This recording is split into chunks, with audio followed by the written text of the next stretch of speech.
We got our first major points penalty of the season. And on week 1 too, because of course, we couldn't leave Daytona behind without a team getting penalized on top of all the BS that happened over the weekend. So JGR's 19 car, I believe they took it to R&D after post-race inspection ended. They found that the spoiler had been illegally modified, which, considering how fast they looked during qualifying, explains a lot. That represents an L2 penalty, which according to NASCAR rules means a big minus 100 points for both driver and car owner of the 19, as well as a 4-week suspension to the crew chief. So Chase Briscoe officially starts his season with minus 67 points.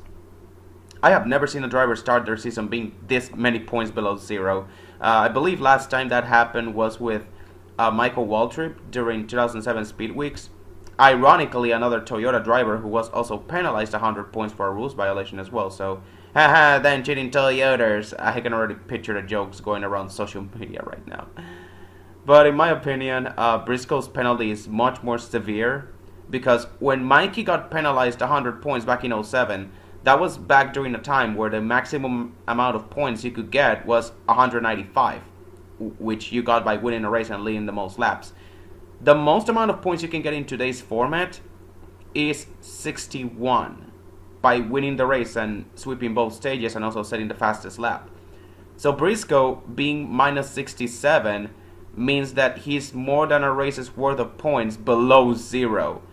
And I believe it's going to stay that way for the next couple of weeks too. Personally, I'll give him 3 to 4 weeks, give or take, for him to just break even. But considering that he won't have James Small for the next 4 weeks now, that might be a blessing in disguise, honestly. So, what does this mean for his season? Well, it's basically win now, because even if he strings together some good results from now on, cracking the top 20 from here till the halfway point of the season is a really tall task.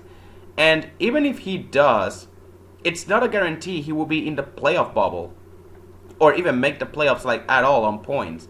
Look at Martin Truex Jr., for example, his predecessor. He missed the playoffs in 2022 despite finishing 4th in the regular season because he did not win a race. And he was driving that same 19 car Chase Briscoe is piloting right now, same crew chief and all. So it's basically win or bust for Briscoe. Now, do I think he'll win a race? I mean, I predicted a win or two for him this year anyway, so that remains unchanged. If he doesn't win, however, he is 100% missing the playoffs now. There's no way I can see him making it in on points after starting 100 points behind everyone else, especially when you account for the fact that there will be 1 or 2 guys below the cut line, or, top 16 points in this case, that will find their way to victory lane. So the mentality of the 19 team must be win now from now on, and they should also consider replacing James Small if they haven't at least thought about it before. I feel like that guy has gotten way too much passes from JGR for him to stay a Cup Series crew chief. Because how do you do something like this, knowing that you're very likely to get caught and penalized big time, and yet you still go through with it on race number 1 of the season, race number 1 with your new driver? What a way to make a first impression and set the tone for your entire team season, man. Great going right there. A lot of people, myself included, knew entering the season Briscoe might struggle with James Small being his crew chief, but I didn't think something like this would happen right off the bat. Yeah, at least they announced they will appeal. That is, JGR will appeal the penalty, so there's that, but it's not a guarantee they will win.